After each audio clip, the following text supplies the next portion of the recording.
नरेंद्र दामोदर दास मोदी का जन्म 17 सितंबर 1950 को गुजरात के वडनगर में हुआ था। उनका परिवार आर्थिक रूप से कमजोर था और उन्होंने बचपन में चाय बेचकर अपने पिता का हाथ बंटाया। वे शुरू से ही मेहनती और जिज्ञासु प्रवृत्ति के थे और वडनगर के स्कूल में पढ़ाई के दौरान ही उनमें नेतृत्व क्षमता दिखने लगी थी। किशोरावस्था में उन्होंने राष्ट्रीय स्वयंसेवक संघ (आरएसएस) से जुड़कर अनुशासन और राष्ट्र सेवा का पाठ सीखा। 1971 में मोदी जी ने पूरी तरह से आरएसएस के प्रचारक के रूप में कार्य करना शुरू किया। उन्होंने आपातकाल 1975 से 1977 के दौरान भूमिगत रहते हुए संघर्ष किया और लोकतंत्र की रक्षा के लिए काम किया। 1985 में भारतीय जनता पार्टी बीजेपी से जुड़े और संगठनात्मक कार्यों में कुशलता दिखाई। 1987 में बीजेपी के गुजरात संगठन में महत्वपूर्ण भूमिका निभाई। 1995 में भाजपा की सरकार बनने में अहम भूमिका निभाई और राष्ट्रीय राजनीति में पहचाने जाने लगे।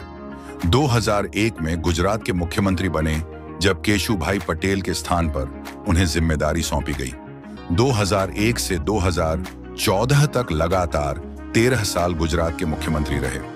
उनके शासन में गुजरात ने तेजी से आर्थिक विकास किया, जिसे गुजरात मॉडल कहा गया। औद्योगिक विकास, बुनियादी ढांचे और निवेश के क्षेत्र में महत्वपूर्ण कार्य किए। हालांकि 2002 के गुजरात दंगों के कारण उन्हें आलोचना भी झेलनी पड़ी, लेकिन उन्होंने विकास पर ध्यान केंद्रित रखा। 2013 में बीजेपी ने उन्हें प्रधानमंत्री पद का उम्मीदवार घोषित किया। उन्होंने सबका साथ, सबका विकास के नारे के साथ जोरदार प्रचार किया।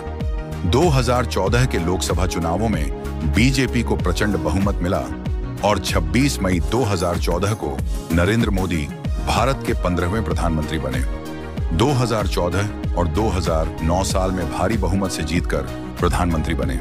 स्वच्छ भारत अभियान, make in India, digital India, Ujjwala योजना, नोटबंदी, जीएसटी, आत्मनिर्भर भारत और 370 हटाना जैसे बड़े फैसले लिए।